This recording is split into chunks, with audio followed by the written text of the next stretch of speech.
Seja muito bem-vindo ao canal. Eu sou Sara Erlen, escritora, e hoje vamos mergulhar mais fundo nos mistérios e na tensão de nossa história. Prepare-se, porque o capítulo de hoje é um dos mais intensos e reveladores até agora. Aproxime-se, puxe a cadeira e vamos ao vídeo. O sucesso e a ruína, episódio 3, a face do abuso. Júnior! Novamente gritou, pedindo em seu íntimo a Deus que não fosse seu filho. A porta permaneceu com os olhos fixos ao chão. Viu o corpo estendido, todo ensanguentado, com 2 facas enterradas no peito. Bestificada, Beatriz reconheceu Maria. Sem ação, não conseguia decidir o que fazer. Parecia que o chão sumira de seus pés. Ficou imóvel. A babá estirada parecia ter sido espancada antes, e uma bala lhe acertara o ouvido, explodindo sua cabeça. Neste instante, o cheiro de sangue subiu nas narinas e a náusea a dominou. Começou a vomitar. Desesperada, saiu correndo. Seu filho não estava na casa. Que visão terrível! Nunca havia presenciado nada próximo àquilo. Ultrapassada de terror, dirigiu-se às rua sem saber o que estava fazendo. Estava desorientada. Caiu de joelhos, com as mãos postas aos céus. Gritava sem parar. Onde está meu filho? Meu filho, onde está? Levou as mãos ao rosto e chorava sem cessar. Seus soluços incontroláveis logo chamaram a atenção, e uma pequena multidão foi formando ao seu redor. Uma vizinha pôs a mão em seu ombro, mas suas palavras eram sussurros, sons indecifráveis. Seu desespero era tão grande que a cegara. Não podia sentir ou ouvir nada. A dor de não ter encontrado seu filho e não ter ideia de onde ele poderia estar a dominava. Quando deu por si, estava sentada na sala, a casa cheia de policiais e curiosos. Viu uma pessoa lhe entregar um copo d'água e um comprimido. Tomou sem hesitar. Sua face estava pálida, olhos fixos ao chão. Balançava para frente e para trás, sem cessar. Em um gesto repetitivo, a polícia isolara a área do crime, retirando os curiosos e deixando apenas aqueles que poderiam ajudar Beatriz. O detetive William tentava perguntar-lhe alguma coisa, as quais, em resposta, ela apenas soluçava desesperada. Preferiu esperar que ela se acalmasse, pois não tinha condições de responder.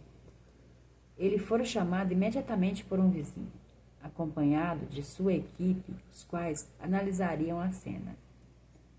Deixou um cartão com ela em sua bolsa.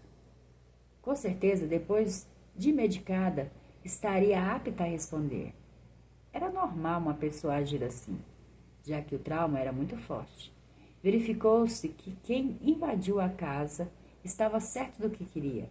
Não deixou testemunhas. Tratando-se de um sequestro, com certeza. Pediram uma grande quantia, mas até aquele momento não havia entrado em contato para negociar com ninguém.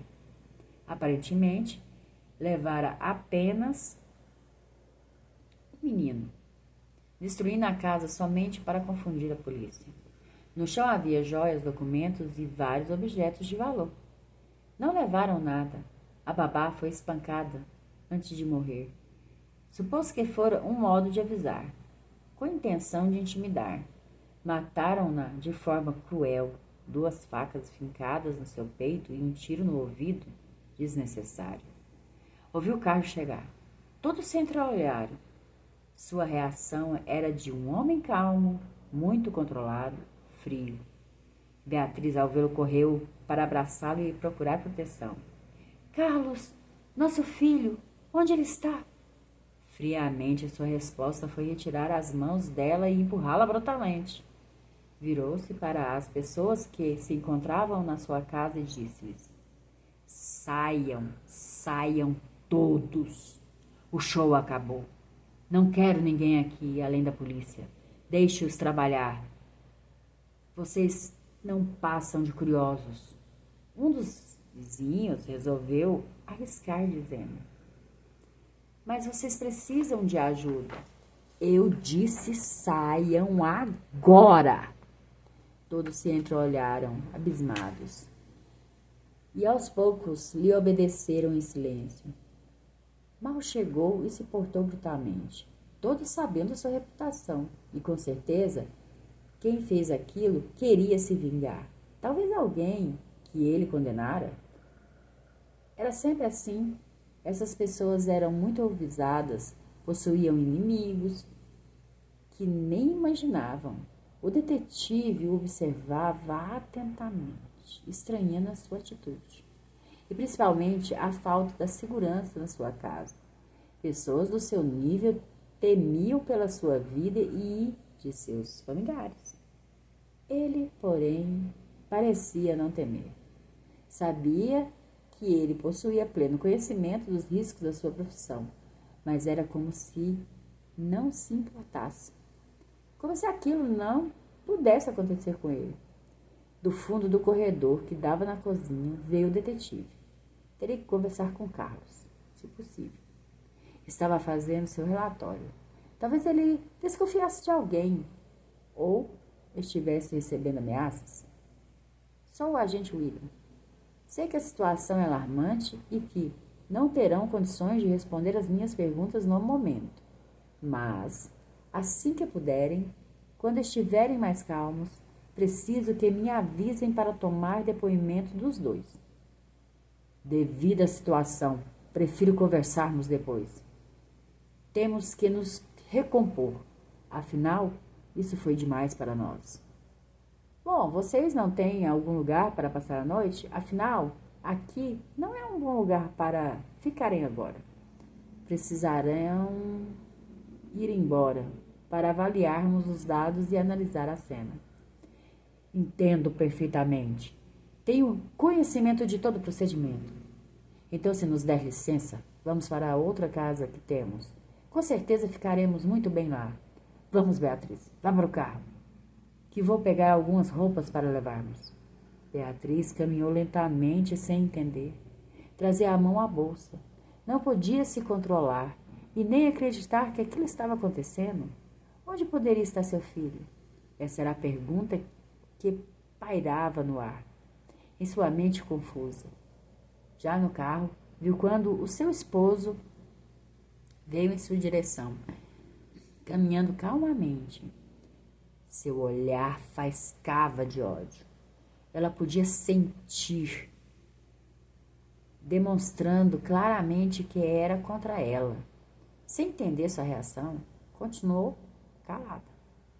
Ao entrar no carro, permaneceu em silêncio. Viu os repórteres no portão, os quais Carlos odiava. Não suportava repórteres. Ao vê-los, exclamou: Parecem formigas. Não podem ver a desgraça dos outros para se juntarem. Dão a impressão de que brotam de algum lugar, teleportam, fazendo perguntas e suposições. São deploráveis. Fechou as janelas do carro e saiu sem lhes dar nenhuma palavra. Ele nunca atendia nenhum tipo de entrevistador, nem mesmo para se promover profissionalmente. Durante o caminho, permaneceu em silêncio, e sua expressão era de ódio constante. Beatriz soluçava, inconformada e sem controle, quando, de repente, ele parou o carro violentamente e deu um grito que quase ensurdeceu. Cale-se! Senão eu ponho você para fora do carro aqui mesmo. O susto olhou o incrédula. Parecia um pesadelo. Não podia ser verdade. Não entendia sua reação.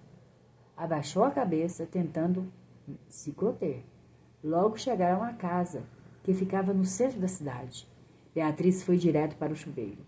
Depois de um banho frio à porta,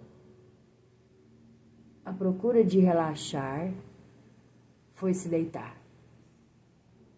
já que Carlos não dissera nada.